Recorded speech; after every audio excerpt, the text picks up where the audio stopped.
Bismillahirrahmanirrahim. Assalamualaikum warahmatullahi wabarakatuh.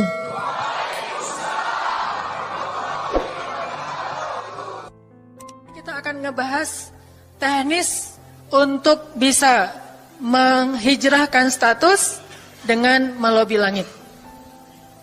Dengan doa. Kan katanya doa itu bisa mengubah takdir, benar? Benar nggak tuh? Allah yang mengubah takdir dengan doa.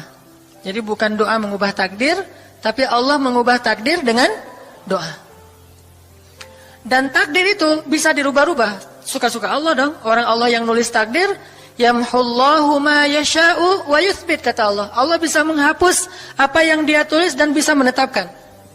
Jadi nggak usah pesimis, nggak usah putus asa dulu. Wah, kayaknya memang takdirnya nggak bisa, orang yang jahat kayak saya, yang pernah punya masa lalu yang kelam, nikah dengan akhwat yang hafizoh dari pesantren apa gitu, kan kayaknya takdirnya nggak. Wal hafizin, wal hafizat, gimana sih? Wal hafizin, gimana sih ayatnya? Saya jadi lupa. Orang yang soleh, orang yang menjaga diri dengan orang yang menjaga diri, orang yang soleh dengan orang yang soleh. At-thayyibin lit-thayyibat, maaf, at-thayyibin lit-thayyibat. Orang yang baik ketemu orang yang baik. Tapi kan saya mah orangnya udah keburu gak baik duluan. Sekarang lagi belajar jadi orang baik tapi belum baik-baik amat. Sedangkan dia mah udah terpelihara dari dulu. Kayaknya kita mah gak sekufu, gak selevel, beda dunia. Yang satu dunia putih, satu dunia hitam. Ini gimana nih gak ketemu nih. Takdirnya mungkin kita emang gak layak untuk dia. Tetapi dengan doa Allah subhanahu wa ta'ala berkuasa untuk mengganti takdir. Makanya malam ini kita akan belajar tentang bagaimana menggunakan jalur langit untuk bisa mendapatkan hajat kita. Baik menikah, dapat kerjaan, punya anak, dan keajaiban-keajaiban lain yang bisa kita dapatkan kalau kita tahu cara menggunakan jalur langit. Sebelum kita masuk materi itu, yuk kita tilawah bareng-bareng ayat yang standar lah tentang doa. Udah pada tahu kan? Silahkan dibuka. Ayat apa? Surat Al-Baqarah ayat 186. Itu standar banget kalau bab doa. Surat Al-Baqarah ayat 186.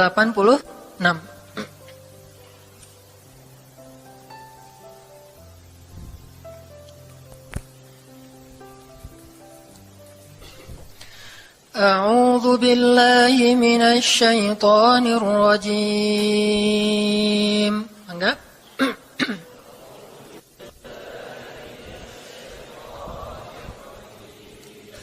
Bismillahirrahmanirrahim.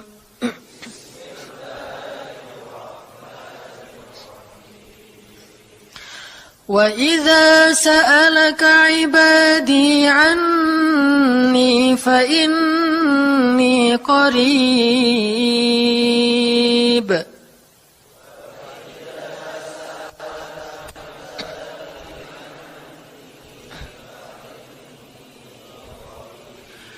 Ujibu da'watad da'i idza da'an.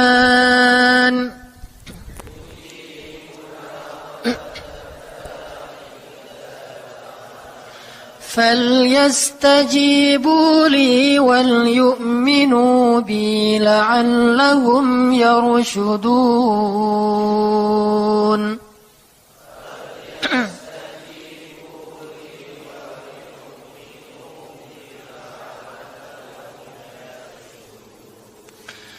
Dan apabila hamba-hambaku bertanya kepadamu tentang aku, maka jawablah bahwasanya aku dekat. Aku mengabulkan permohonan orang-orang yang berdoa kepadaku apabila dia memohon kepadaku. Maka hendaklah mereka memenuhi segala seruanku dan hendaklah mereka beriman kepadaku agar mereka selalu berada dalam kebenaran. Shadaqallahul azim. Teman-teman yang dirahmati Allah Subhanahu wa taala, ayat ini adalah ayat kalau kita kasih judul ayat ini tuh janji Allah kepada orang yang berdoa. Janji Allah kepada orang yang berdoa. Makanya doa itu benar-benar senjata orang mukmin. melebihi senjata apapun yang dimiliki oleh seseorang. Paling dahsyat itu kalau punya doa. Jadi kalau orang yakin kepada Allah, maka dan keyakinan dia kepada Allah lebih besar daripada keyakinan dia kepada apapun, maka selama dia masih bisa berdoa kepada Allah, dia tenang. Ada masalah dikit, oh ilahi. Ada masalah dikit, ilahi. Ada masalah dikit, Rabbi. Terus saja. Ada masalah sepele apapun, minta ke Allah. Ada masalah apapun, minta ke Allah. Dan kata Nabi, janganlah kalian menjadi lemah dalam berdoa. Karena sesungguhnya tidak akan binasa seseorang selama dia masih berdoa kepada Allah. Itu hadis Nabi dari Aisyah. Janganlah kalian menjadi lemah dalam berdoa. Artinya jadi pundung, jadi putus asa dalam berdoa. Karena tidak akan binasa seseorang selama dia masih berdoa kepada Allah Subhanahu wa ta'ala. Jadi kalau kita masih terus mengharap dan meminta kepada Allah, kita nggak akan binasa. Kita nggak akan kalah. Kita nggak akan rugi. Dan kata para ulama, segala sesuatu di dunia ini akan pergi dan tidak kembali. Ini clue penting nih, bisa dicatat.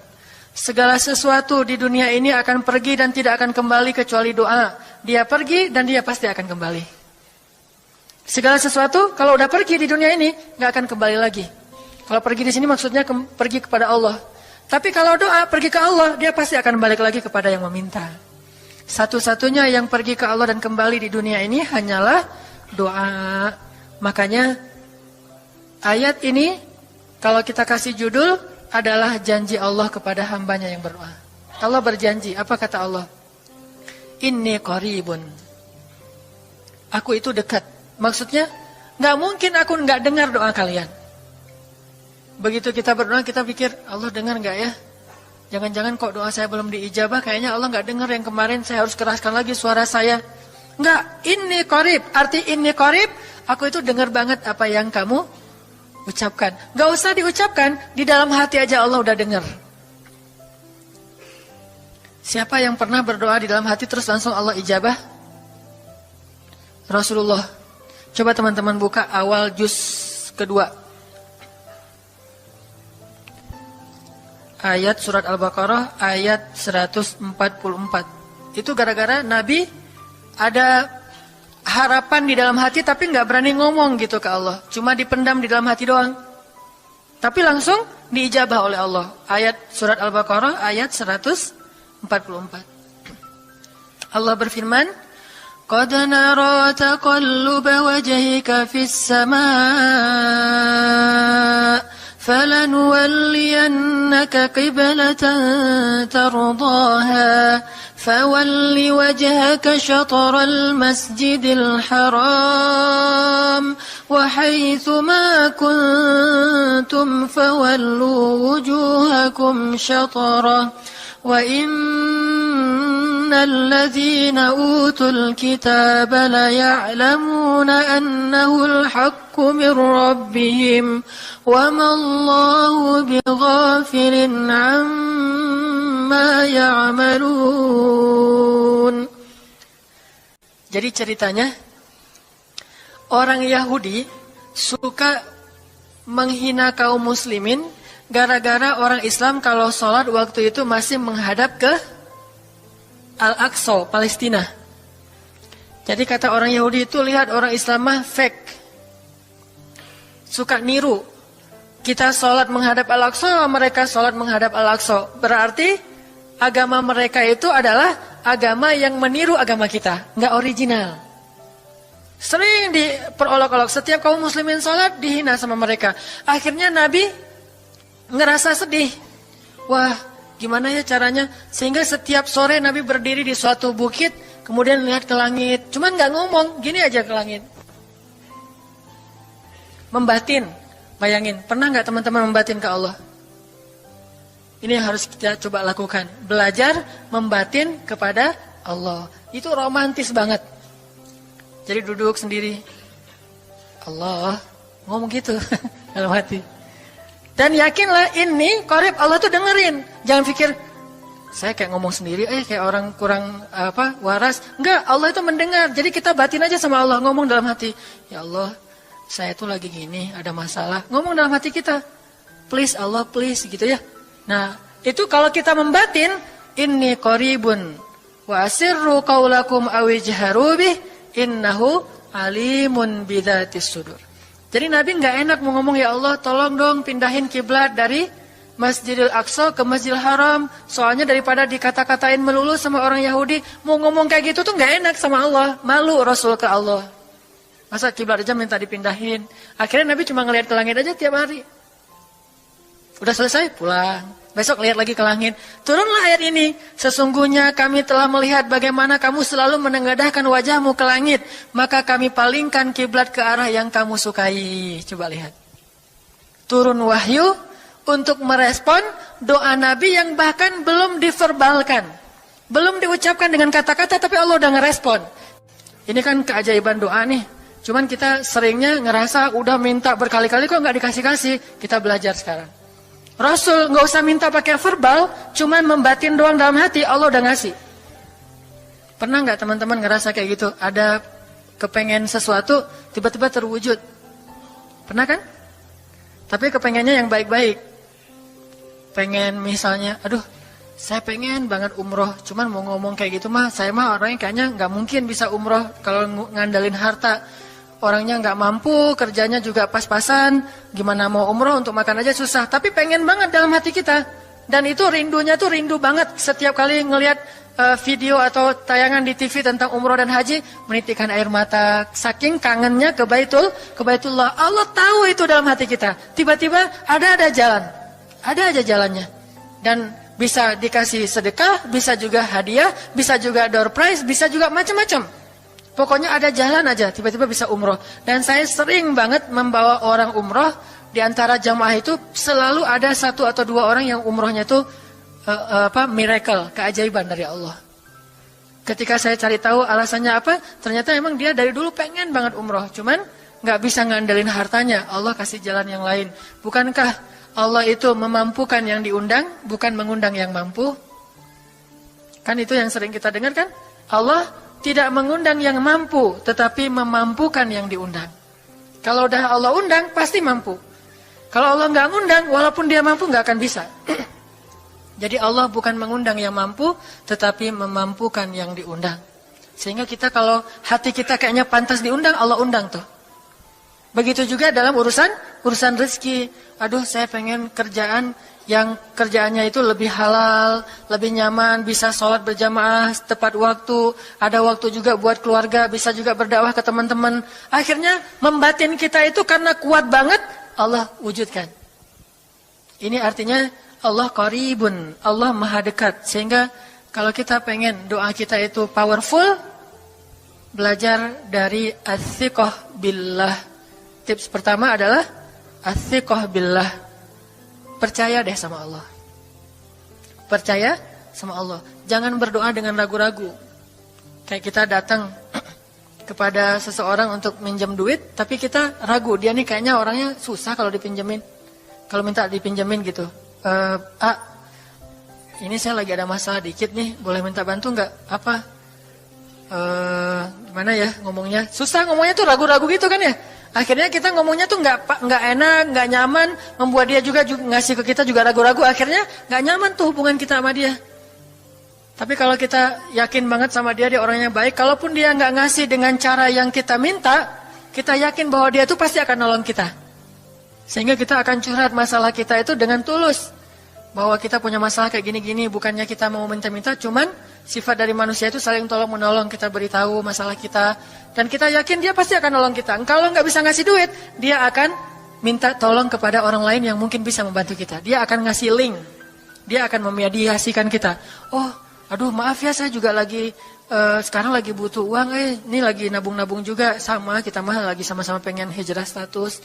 Cuman, nih saya kenal ada temen nih yang dia alhamdulillah orangnya tuh suka banget bantu orang lain. Mungkin saya bisa merekomendasikan, saya bisa bantu kamu, ayo kita jalan bareng ngomong sama temennya. Pokoknya kita yakin dia bisa nolong. Nah kalau kita yakin, percaya sama Allah, Allah itu gak butuh perantara. Allah bisa nolong kita dengan cara apapun. Walaupun takdirnya udah ditulis, kamu tuh gak akan punya istri sampai meninggal dunia. Ya Allah masa gitu sih, gak akan punya istri. Ya Allah, tapi gimana masa saya mau hidup sendiri terus? Kamu gak akan punya istri kata malaikat teh. Ini orang doanya katakan malaikat dengerin doa kita ya. Kalau di hati malaikat nggak tahu, tapi kalau di lisan kita doa, ya Allah, beri saya seorang suami yang benar-benar bisa mendidik agama saya. Kata malaikat, Neng, ganti doa yang lain aja tuh Neng. Itu mah takdirnya udah ditulis, Neng nggak akan punya suami. Kata malaikat. Kita mah walaupun malaikat ngomong gitu, biarin aja. Ya Allah, Engkau Maha Rahman, Maha Wadud, Engkau bisa mengubah takdir. Kata malaikat, ya juga sih. Cuman takdirnya udah ditulis, Neng. Ya Allah, terus aja. Tiba-tiba, tok, Assalamualaikum, Waalaikumsalam. Ayahnya nemuin, ternyata pas kita nguping dari kamar, wah itulah calon pangeran kita yang datang untuk melamar kita. Calon raja, calon imam. Malaikat heran-heran, wah subhanallah nih, si Enang ini gak putus asa dalam meminta. Kita juga gitu, doa aja terus. Walaupun takdirnya sudah ditulis, karena Allah bisa mengubah takdir lewat doa dan harapan. Masih ingat cerita seorang ibu di zaman Nabi Musa dulu? Yang datang kepada Nabi Musa bilang, ya Nabi Allah, ya Kalim Allah, saya gak punya anak, udah tua kayak gini, bisa gak ya? Saya minta tolong Nabi Musa doa kepada Allah supaya saya punya anak. Kata Nabi Musa, bisa aja sih, nggak apa-apa ibu. Ya udah saya doain, ya Allah, ini ada ibu minta anak. Kata Allah, ya Musa bilang ke dia nggak akan punya anak, itu sudah takdirnya. Kata Nabi Musa, ibu maaf, udah ada jawaban nih dari Allah. Gimana ya Nabi Musa? Allah bilang takdir ibu nggak akan punya anak. Oh gitu ya, ya udah deh pulang. Sampai di rumah, ya Rahim, ya Rahim. Doa aja terus. Besok datang lagi. Karena dia pengen tahu kabar dari langit. Nabi Musa itu bisa bicara ke langit. Ya Nabi Allah, saya mau tahu nih. Kira-kira Allah sudah memperkenalkan belum ya permintaan saya? Permintaan apa? Pengen punya anak. Tapi kan kemarin udah. Kata Allah takdirnya gak akan punya anak. Ya coba aja dulu sekali lagi. Siapa tahu sudah mau. Sekarang Allah memperkenankan.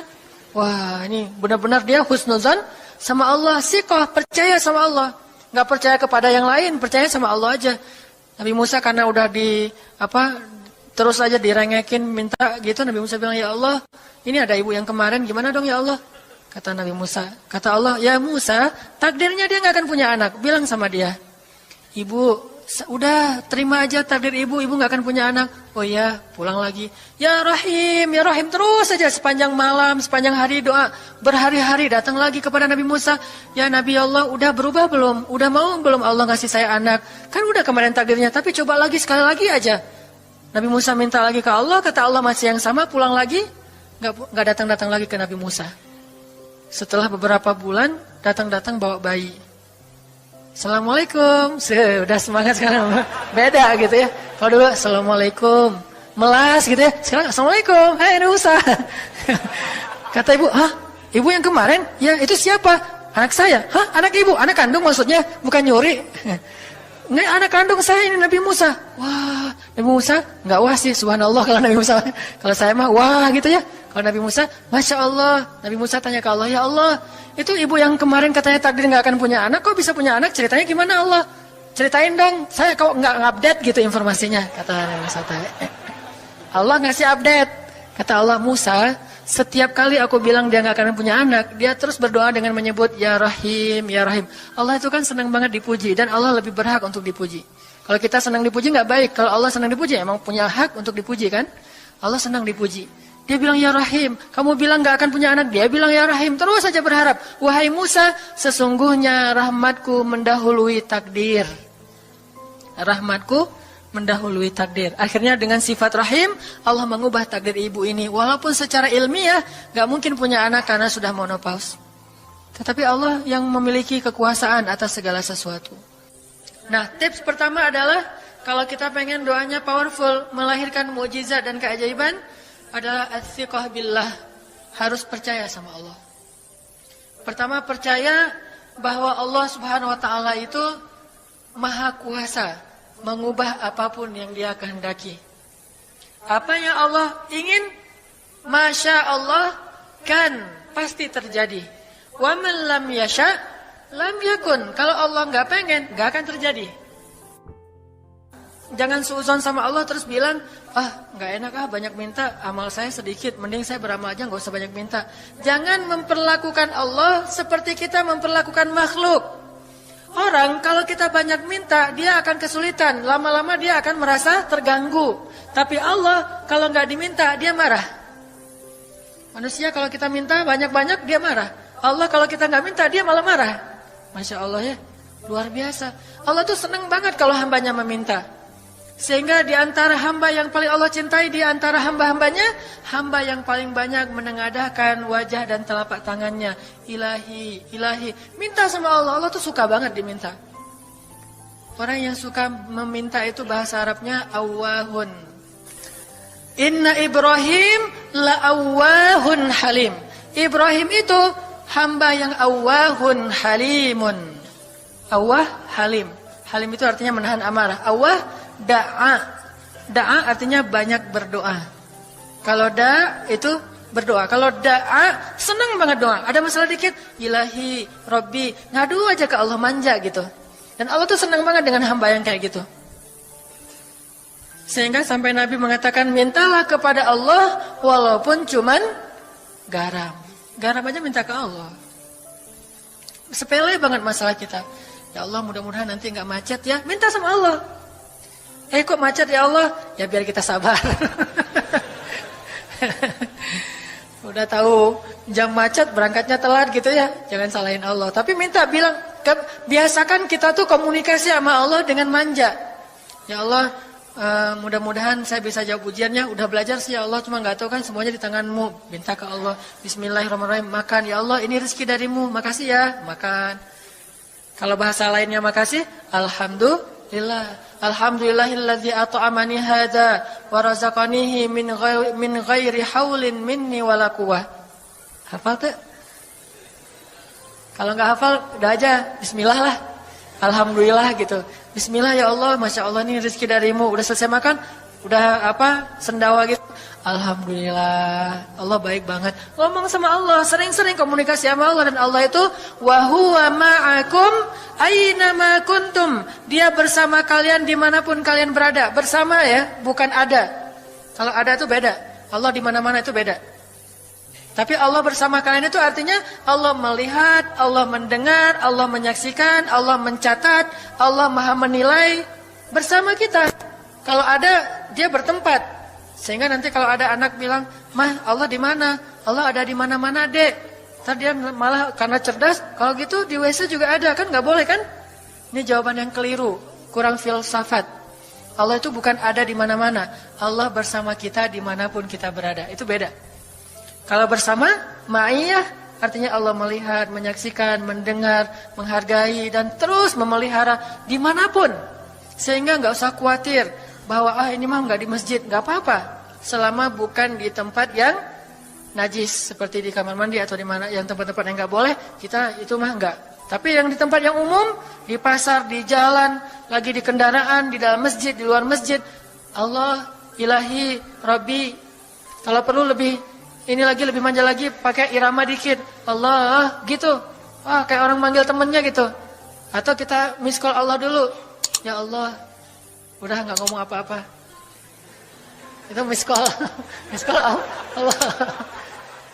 Ngapain miss call? Caper, kangen sama Allah. Allah, gitu lagi. Itu zikir kan? Allah, Allah, Allah. Kata Allah, ada apa hambaku? Allah lagi.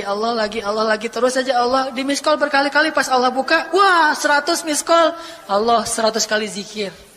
Udah 100 kali miss call, Allah yang telepon balik. Ada apa hambaku? Wah, ditelepon sama Allah.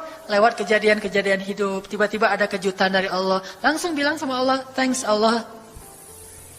Kan romantis itu sama Allah. Jangan cuma sama cewek doang bilang thanks, segala macam bahasa-bahasa yang keren. Sama Allah juga harus keren. Tapi setelah thanks, alhamdulillah, karena itu yang paling baik. Intinya harus percaya sama Allah. Allah tuh senang banget didoain. Kita berdoa kepadanya gitu. Allah tuh senang. Terus makna percaya sama Allah juga, kita percaya bahwa Allah itu nggak akan ngecewain orang yang berdoa. Ujibu da'watad da'i idza da'an. Aku pasti mengijabah doa hamba-hamba yang berdoa kepadaku. Enggak usah khawatir, pasti diijabah.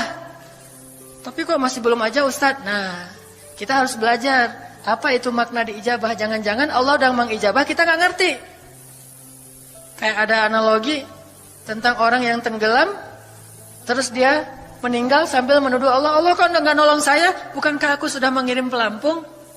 Jadi pelampung itu cara Allah menolong kita. Kita berharap ditolongnya tiba-tiba selamat aja di pantai. Nggak kayak gitu. Allah punya cara, sehingga kita harus belajar memahami maksud Allah. Allah maksudnya apa? Di antara cara Allah mengijabah, kata para ulama, satu, Allah mengijabah persis seperti yang kita minta. Dua, Allah mengijabah yang lebih baik dari yang kita minta. Yang ketiga, Allah kalau nggak ngasih persis, ngasih yang lebih baik, dikasih di akhirat. Bahkan itu lebih keren daripada di dunia. Kok di akhirat sih? Ntar dulu. Akhirat itu jaraknya nggak jauh dengan kita.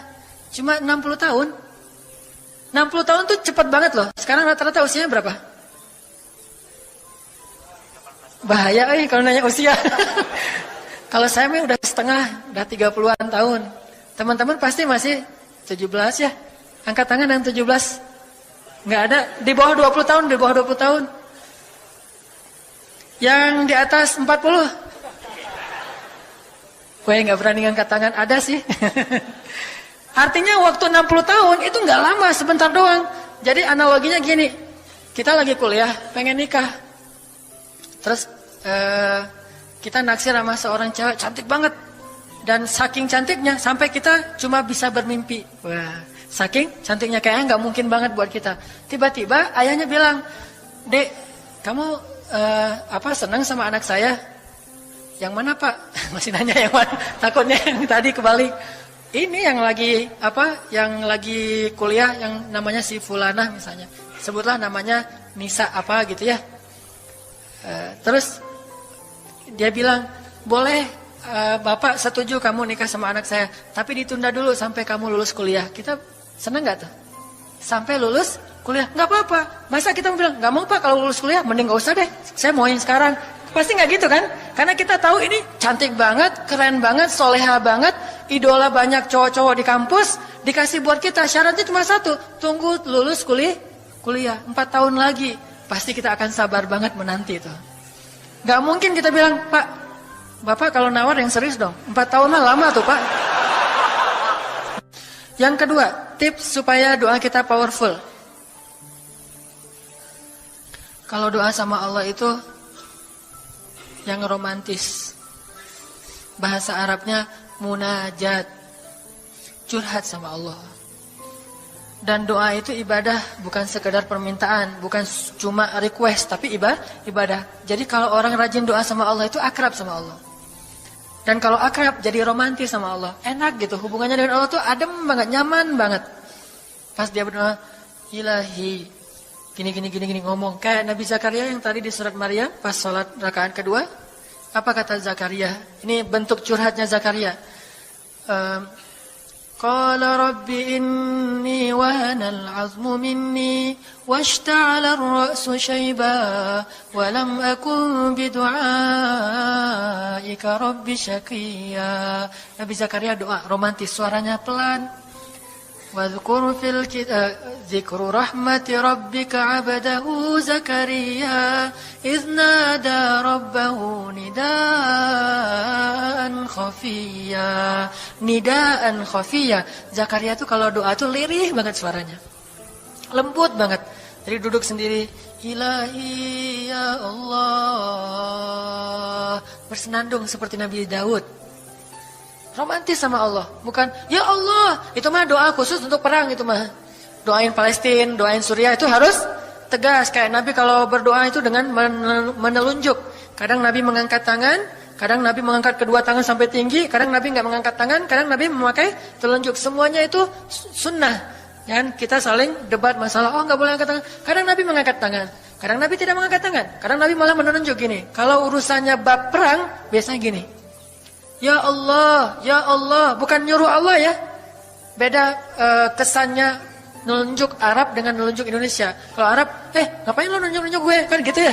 Kalau Allah mah nggak kayak gitu. Allah pakai bahasa Arab. Jadi pakai filsafat Arab. Nunjuk itu maknanya sangat berharap dan tegas gitu. Jadi kita doa pelan. "Ya ilahi, Inni wahanal azmu minni washta'ala ar-ra'su shayba wa lam akun bidu'aika rabbi syaqiyya. Ya Allah, tulang saya sudah lemah, rambut saya sudah beruban semuanya, tidak ada satu helai pun yang hitam. Tapi saya belum pernah berputus asa dari berdoa kepadamu ya Allah. Ini namanya curhat. Wa inni khiftul mawaliya min warai. Ya Allah, saya takut banget kalau saya meninggal tidak ada yang meneruskan dakwah saya, sedangkan Bani Israel itu mudah tergelincir. Fahabli min ladunka waliya. Ya Allah, beri saya seorang anak, walaupun istri saya sudah mandul, tapi saya terus berharap kepadamu ya Allah. Ya Allah, please gitu. Waj'alhu rabbi radiyya. Ya Allah, jadikan anak itu yang sangat engkau ridhoi. Minta Nabi Zakaria ke Allah. Tiba-tiba dapat kejutan. Ya Zakaria, inna nubashiruka bi ghulam. Wahai Zakaria, bergembiralah, kamu akan punya seorang anak laki-laki. Itu hasil curhat ke Allah. Langsung Allah kasih nama. Ismuhu Yahya lam naj'al lahu min qablu samiyya. Namanya Yahya, kata Allah. Jangan cari lagi di Google.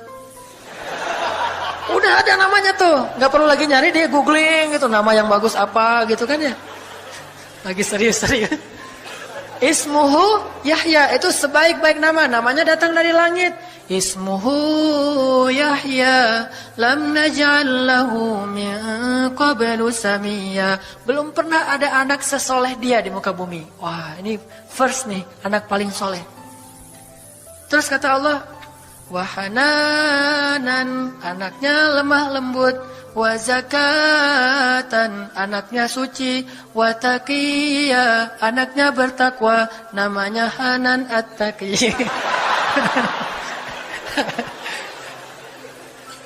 Itu mah doa ya, bukan GR. Karena saya juga belum bertakwa. Hanya Allah yang tahu siapa yang paling bertakwa. Terus apalagi sifatnya? Wa barram biwalidayhi, anaknya sangat berbakti kepada orang tua. Allah kasih spesifikasi anak yang Allah pengen ngasih ke Zakaria. Itu luar biasa sifat-sifatnya. Wa barran biwalidayhi, enggak pernah nyakitin orang tua. Walam yakun jabbaran 'asiyya, enggak pernah berlaku kasar, tidak pernah bermaksiat, enggak pernah berdosa tuh Yahya. Wassalam, Allah menjaga dia. Wassalamun alaihi yauma wulida, Allah jaga dia ketika dia lahir. Wa yauma yamutu, ketika dia wafat. Wa yauma yub'atsu hayya, ketika dia dibangkitkan. Wah, ini dijamin dunia akhirat sama Allah. Hasil munajat. Allah kasih kejutan yang paling istimewa. Makanya bermunajatlah kepada Allah. Ya Allah, titikan air mata, ngomong sama Allah masalahnya apa. Ya Allah, saya pengen nikah banget. Bukan apa-apa ya Allah, saya pengen punya keturunan yang soleh-solehah. Saya pengen sholat berjamaah waktu tahajud. Saya pengen diimami oleh seorang imam yang baik bacaannya, yang soleh. Saya pengen mendidik anak saya berdua dengan pasangan saya. Saya pengen, yang baik-baik sebutin, pengennya kita, hajat kita itu apa. Cuman ya Allah, saya kurang modal, ngomong Allah udah gitu. Gak apa-apa pakai gaya-gaya kita sendiri, gaya Sunda, gaya apa, bebas lah. Ya Allah, kurang modal banget, gimana nih ya Allah, tapi kan engkau maha kaya ya Allah, bilang gitu. Dan Allah akan mengatakan, lihat hambaku memujiku. Kan kayak kita bilang, alhamdulillahi rabbil alamin. Allah bilang, hambaku memujiku. Ar-Rahmanir Rahim, hambaku mengagungkanku. Maliki yaumiddin, hambaku gimana sih hadisnya tuh? Kan gitu kan ya. Allah merespon setiap ucapan hambanya. Jadi kita bilang, tapi kan engkau maha kaya ya Allah. Oh iya benar.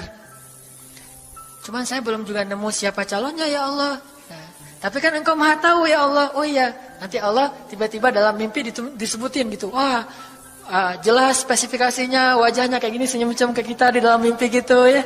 Terus kasih kartu nama. Pas kita bangun ternyata kartu namanya ada di tangan kita. Cie, kayak di film. Bisa gitu.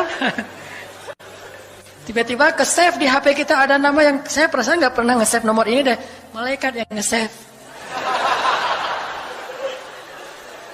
Itu semuanya mukjizat dari Allah. Nggak usah khawatir. Allah punya cara. Tadi mah walaupun herai, tapi sebetulnya pesannya adalah Allah itu punya banyak cara untuk menolong hambanya. Tidak usah kita atur gimana caranya. Bukan kita yang mengatur caranya, kita hanya bermohon kepada Allah. Allah yang punya sekian banyak cara. Allah bisa pakai cara ilmiah, bisa cara yang tidak ilmiah, bisa cara yang berlawanan dengan ilmiah. Ilmiah itu kan ciptaan Allah. Jadi jangan mengukur dengan logika kita. Tapi mengikhtiar dengan logika kita harus. Kalau ikhtiar harus ilmiah. Tapi kalau iman gak perlu ilmiah. Sakit, ikhtiarnya ke dokter. Tapi yakinnya gak boleh yakin sama dokter. Ikhtiarnya seilmiah mungkin, tapi imannya nggak boleh ilmiah, rabbaniyah. Allah berkuasa dengan ilmiah, tanpa ilmiah, bertentangan dengan ilmiah.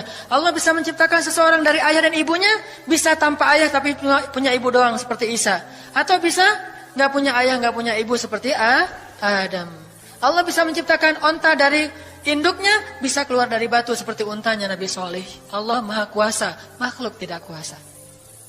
Minta sama Allah dengan harapan-harapan yang indah, munajat.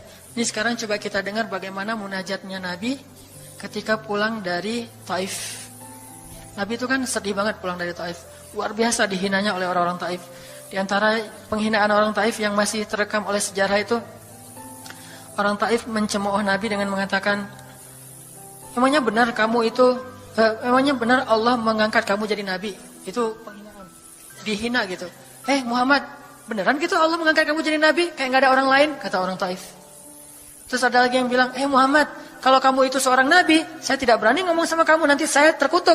Tapi kalau kamu bukan nabi, pendusta, ngapain juga saya ngomong sama kamu? Jadi mending gak usah ngomong aja, daripada ngomong dengan pendusta. Intinya dia gak mau ngomong sama nabi, tapi meracau. Dia bilang, kalau kamu nabi, kalau saya berdebat kamu, saya akan dikutuk. Kalau kamu bukan nabi, berarti kamu pendusta, ngapain juga saya berdebat sama kamu, menghina. Ada yang bilang, "Hei Muhammad, pergi kamu, jangan dekat-dekat dengan kampung kami." Disuruh anak kecil mengusir Nabi, bayangin. Bagi orang semulia Rasulullah, diusir oleh anak kecil, dikejar-kejar pakai batu kerikil, dilemparin, itu luar biasa, berat banget perasaan beliau. Sama anak kecil, sama perempuan, sama budak-budak. Yang laki-lakinya tuh hanya bersorak di belakang. Perempuannya, bagi orang Arab, dihina oleh perempuan, itu luar biasa penghinaannya. Makanya di Mesir, pengalaman saya ketika di Mesir, orang Mesir itu paling takut sama cewek.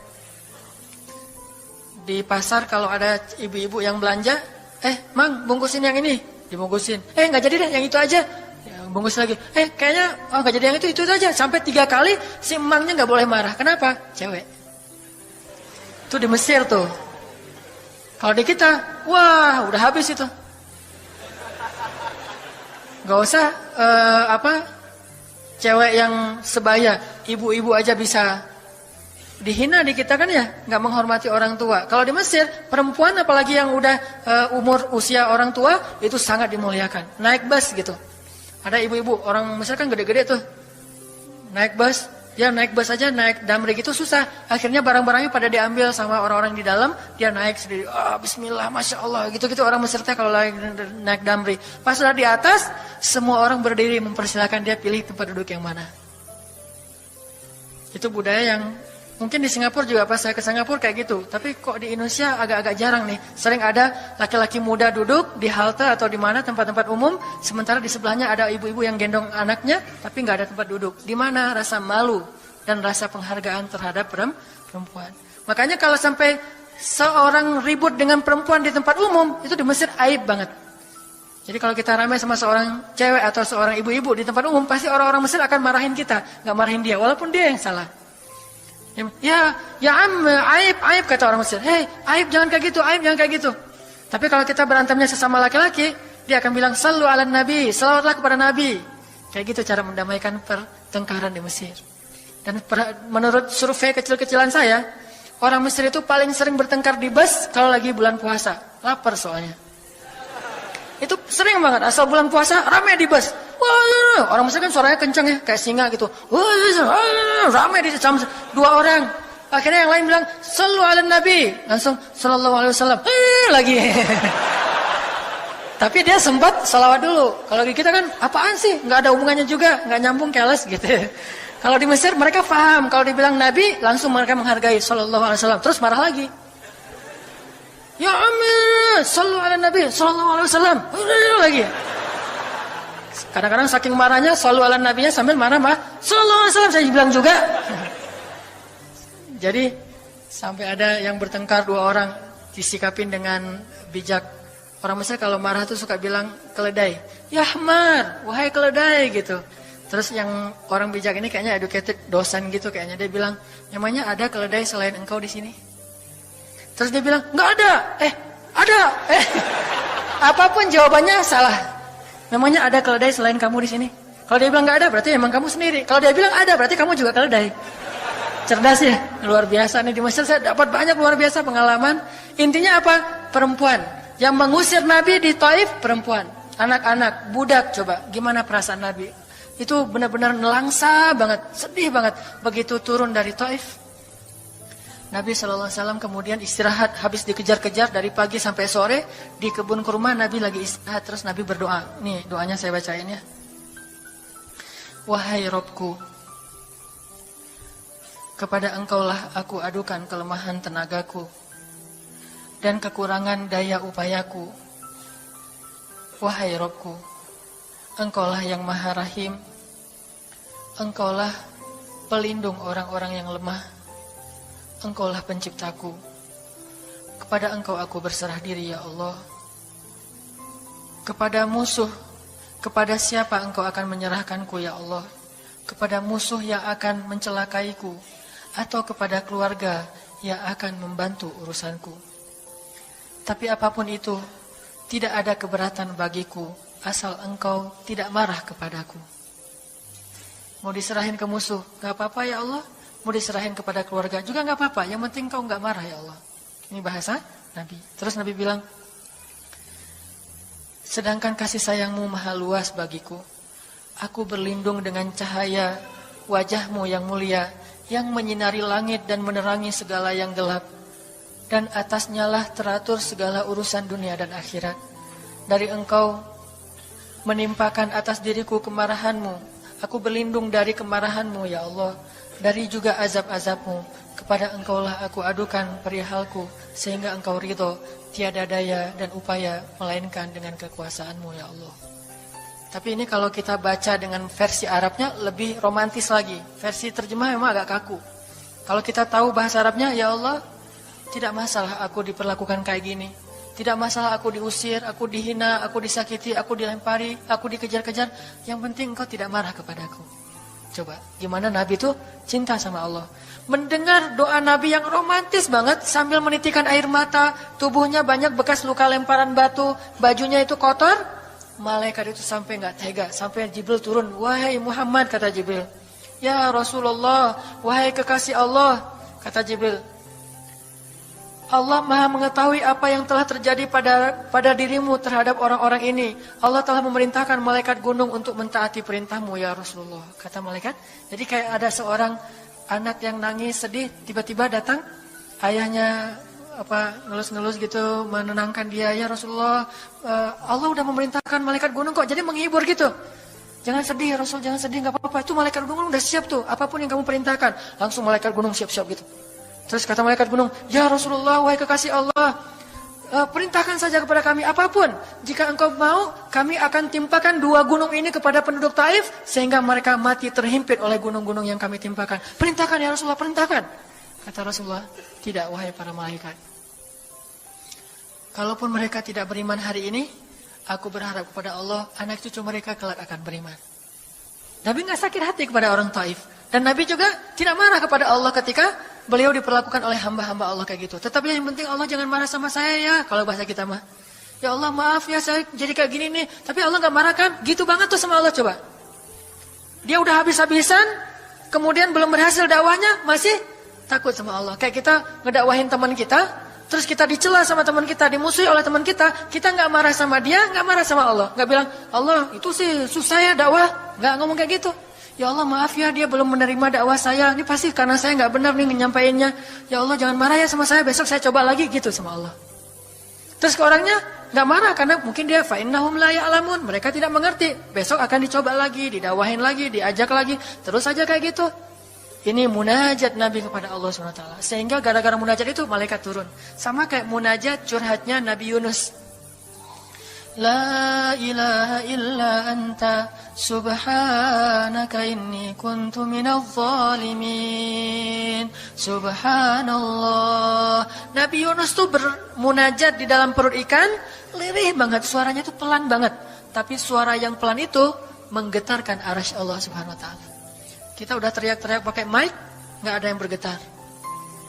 Nabi Yunus kalimatnya sederhana, tetapi dari hati banget.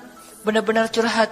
Ya Allah, tidak ada ilah selain Engkau. Aku ini udah zalim terhadap diriku sendiri. Ya Allah, maafin saya, maafin saya. Subhanallah, subhanallah, Engkau maha suci, saya ini kotor. Engkau maha suci, saya ini kotor. Terus saja sampai suara Nabi Yunus di dalam perut ikan, di dalam laut yang dalam itu menggetarkan arsy Allah di langit ketujuh. Tiba-tiba malaikat arsy bertanya, suara siapa ini ya Allah? Begitu indah, begitu lembut, meminta ampun kepadamu ya Allah. Kata Allah, itu suara hambaku Yunus. Apa yang dia minta ya Allah? Dia minta ampun kepadaku. Ya Allah, please ampunin dia ya Allah, please. Kata malaikat-malaikatnya. Semua malaikat meminta ampun untuk Yunus alaihissalam. Sehingga kemudian Allah mengatakan, ya sudah aku ampuni dia. Tiba-tiba Nabi Yunus diselamatkan. Curhat sama Allah. Kalau ada masalah, bilang ke Allah. Apapun, ya Allah.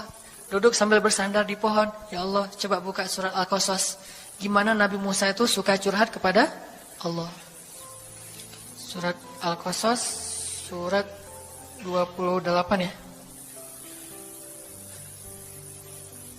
Ayat ini ya. Ayat 16 coba. Ketika Nabi Musa enggak sengaja bunuh orang Kipti, Egyptian. Rabbi, inni zalamtu nafsi, faghfirli ya Rabbi. Ya Rabbi, saya tuh udah zalim, maafin saya ya Allah, ampuni saya. Ada masalah dikit, ngomong ke Allah. Habis ada kesalahan, ngomong ke Allah. Terus dia bilang lagi, Rabbi ayat 17, bima an'amta alayya falan akuna zahiran lil mujrimin. Ya Allah, janganlah engkau jadikan aku termasuk orang-orang yang berdurhaka atau berbuat dosa. Udah. Terus ada masalah lagi. Nabi Musa diusir dari Mesir, dikejar-kejar sama tentara Firaun di ayat 21. Apa kata Musa? Rabbi, najjini minal qaumiz zalimin. Ya Rabbi, selamatkan saya dari orang-orang yang zalim. Ngomong lagi ke Allah. Udah Nabi Musa pergi sekarang. Kemana perginya? Dari Mesir ke Yordania, Madian kalau bahasa dulu. Pergi tuh. Begitu pergi ke Madian, bilang lagi ke ayat 22. Asa Rabbi ayyahdiyani sawa asabil. Mudah-mudahan Allah kasih saya jalan ya. Ya Allah, tunjukin dong saya jalan harus kemana nih. Saya nggak tahu harus kemana larinya. Allah tunjukin. Jalan sampai ke Madian. Begitu udah selesai adegan menolong dua orang perempuan yang sedang memberi minuman ternak. Nabi Musa capek kan? Udah seharian jalan. Kemudian kurang makanan. Sendiri nggak jelas negeri yang beliau tuju. Akhirnya beliau bersandar di sebuah pohon. Di ayat 24. Terus beliau mengatakan, Rabbi, inni lima anzalta ilayya min khairin faqir. Ya Allah, saya butuh banget kebaikan darimu ya Allah. Saya sekarang lapar, saya haus, saya nggak punya tempat tinggal. Saya sangat butuh kepada kebaikan darimu. Bilang ke Allah, tiba-tiba habis doa kayak gitu, datanglah cewek itu dengan malu-malu kan. Ayat berikutnya, ternyata cewek itu adalah bakal jadi istri Musa. Jadi kalau ada apa-apa bilang ke Allah. Gak sengaja ngelihat Instagram, oh ada yang cantik, Rabbi, yang ini nih, yang saya gak sengaja gitu. Tapi jangan dikepoin ya, dan jangan terlalu lama ngelihatnya, sekilas saja. Atau minimal kalau nggak yang ini, yang kayak gini ya Allah, ya Allah, gitu. Ngomong nanti ketika selesai sholat. Makanya banyak-banyak doa sama Allah. Dan yang romantis, yang lembut, banyak-banyak berzikir. Jadi sebelum doa itu tasbih dulu. Tasbihnya dengan bahasa yang kita nyaman. Subhanallah, subhanallah boleh. Atau dinyanyikan juga nggak masalah dengan suara yang baik. Bukankah Nabi menyuruh kita menghiasi Al-Quran itu dengan suara kita? Dan diantara isi Al-Quran adalah zikir. Kita bisa bilang Subhanallah, Subhanallah, Subhanallah. Coba kayak gitu malam hari sendiri. Pasti orang yang lewat dekat rumah kita bakalan lari gitu ya, dikirain ada soal. Malam hari zikir di kos-kosan gitu, pada teman-teman pada kabur semuanya. Dikirain ada yang gentayangan. Subhanallah, subhanallah, subhanallah. Jadi kalau teman-teman bersiul, bersiullah dengan zikrullah. Daripada kita bersiul dengan lagu-lagu yang misalnya hanya irama biasa kan ya. Saya udah gak hafal ya lagu-lagu terbaru. Yang dulu-dulu mah yang saya tahu paling kau hancurkan hatiku, hancurkan. Nah gitu aja bersiulnya di mobil, kau hancurkan hatiku. Mending kita subhanallah, subhanallah, subhanallah, subhanallah, subhanallah, subhanallah. Biasain aja bersiul dengan nama Allah. Itu namanya miskolin Allah. Sehingga nanti Allah akan melihat, wah ada hambaku nih menyebut-nyebut nama aku kan di miskol tuh, caper dulu. Udah gitu baru ya Allah, baru minta sama Allah. Jadi, kalau kita mau munajat, mau romantis, mau curhat sama Allah, sebut nama Allah, agungkan kebesaran Allah, berselawat kepada kekasih Allah, yaitu Rasulullah Sallallahu Alaihi Sayyidina Muhammad. Mau pakai Sayyidina mangga, enggak pakai Sayyidina mangga. Yang penting jangan ribut bab Sayyidinanya. Mau doa aja, enggak ada tuh Sayyidina, rame kan? Gak jadi berdoa ada, jadi debat kan ya? Komen, udah aja enggak masalah. Mau pakai Sayyidina mangga, enggak pakai Sayyidina juga, enggak masalah. Tergantung mazhab. Ada yang nyaman harus pakai Sayyidina karena saya cinta sama Rasulullah. Ada yang nyaman saya justru karena cinta sama Rasulullah gak mau nambah-nambah kayak gimana Nabi mengucapkan aja. Mangga. Yang penting salawat. Allahumma sholli ala Muhammad. Allahumma sholli ala Sayyidina Muhammad. Baru minta, ya Allah saya lagi ada masalah. Gini nih ya Allah. Sebutin, curhat sama Allah. Dengan demikian doa kita akan diijabah insya Allah. Tapi ini baru berapa nih? Baru 2 ya. Ada beberapa tips untuk doa yang powerful. Insya Allah ini akan kita lanjutkan pada pertemuan yang akan datang.